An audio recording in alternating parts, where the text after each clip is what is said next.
अगर मैं आपसे कहूं कि इंडिया का असली इन्फ्लेशन पेट्रोल, डीजल या इलेक्ट्रिसिटी का नहीं बल्कि रोटी, सब्जी और दाल का है। अगर मैं आपसे कहूं कि एक ऐसा हिडन चेन चल रहा है जो आपके किचन का खर्चा हर महीने क्यूटली बढ़ा रहा है, और सबसे शॉक की बात, ना इसमें फार्मर की गलती है ना शॉपकीपर की, तो प्रॉब्लम कहाँ है? आज हम इस वीडियो में फूड इन्फ्लेशन का असली सच एक्सपोज करने वाले हैं। हेलो दोस्तों, मैं हूं मोहम्मद ताबिश। आज हम एक ऐसे इशू को डिकोड करने वाले हैं जो हर इंडियन के घर को डायरेक्टली इफेक्ट करता है। आप चाहे स्टूडेंट हो, मिडिल क्लास हो या अपनी फैमिली के लिए ग्रोसरीज लाने वाले एक फादर हो, फूड प्राइसेस आपके बजट का सबसे बड़ा दुश्मन बन चुका है। आइए समझते हैं भारत में खाने की कीमत बढ़ क्यों रही है, क्या इसे रोकने का कोई सलूशन है? 2023, 2024, 2025 इन 3 सालों में टमाटो ने एक आम आदमी को रुला दिया। कभी 30 से सीधा 200, कभी 8 तक गिर जाते हैं।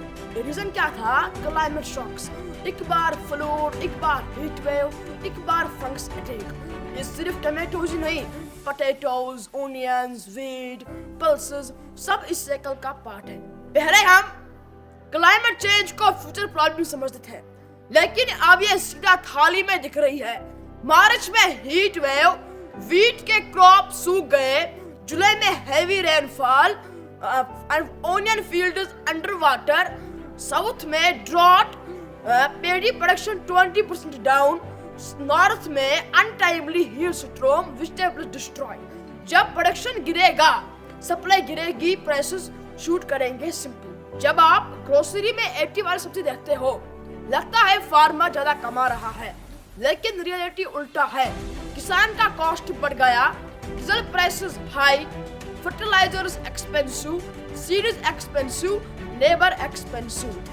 फार्मर ज्यादा कमाता नहीं, बेचारा बीच का मिडल में सिस्टम खा जाता है। फार्मर तो लोकल ट्रेडर, लोकल ट्रेडर तो कमीशन एजेंट, कमीशन एजेंट तो एपीएमसी, एपीएमसी तो होलसेलर, होलसेलर तो रिटेलर, रिटेलर तो कस्टमर। हर एक लेयर अपना 10 to 30% प्रॉफिट ऐड करती है। अगर फार्मर 10 में बेचता है, रिटेल प्राइस 30 to 40 हो जाती है। और इंडिया में नेटवर्क 40 से 50 साल पुराना है, रिफॉर्म स्लो है, प्राइसेस नेचुरली हाई होते हैं। इंडिया का 70% फूड ट्रांसपोर्ट रोड से जाता है। डीजल प्राइसेस महंगा, ट्रांसपोर्टेशन महंगा, वेजिटेबल्स महंगे। लोग सोचते हैं फूड का डीजल से क्या कनेक्शन?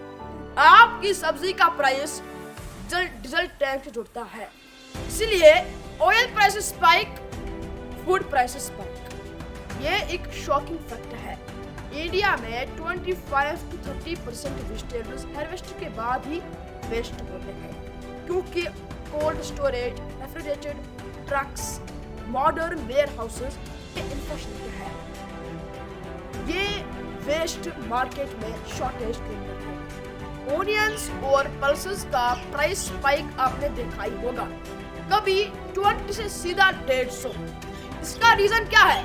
Artificial shortage. जब ट्रेडर स्टॉक होल्ड करता है, मार्केट में सप्लाई कम दिखती है, प्राइसेस शूट अप। ये पैटर्न हर साल रिपीट होता है।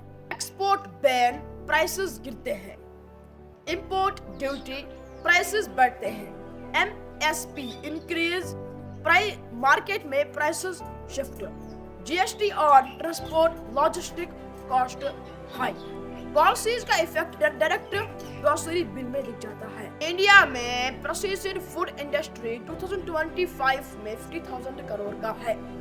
जब chips, noodles, ready to cook companies black में रॉ मटेरियल्स खरीदते हैं, रिटेल सप्लाई कम होती है, प्राइसेस बढ़ते हैं। 1.43 billion people, urban migration, online grocery, Zomato, Swiggy culture. Demand इतनी हाई है कि सप्लाई पेस नहीं रख पा रही। दोस्तों, फूड इन्फ्लेशन एक प्रॉब्लम नहीं, ये एक चेन रिएक्शन है जो क्लाइमेट चेंज से स्टार्ट होती है। और middleman, diesel, storage issues, policies, population इसे मिलकर और बिगाड़ देते हैं। अगर इंडिया को फूड प्राइसेस कंट्रोल करने हैं तो सिस्टम को फिक्स करना होगा, फार्मर से लेकर ट्रांसपोर्ट और मंडी रिफॉर्म्स तक, तभी एक आम आदमी की थाली अफोर्डेबल बनेगी। अगर आपको ये मेरा वीडियो पसंद आया, लाइक शेयर सब्सक्राइब जरूर कीजिए। शुक्रिया।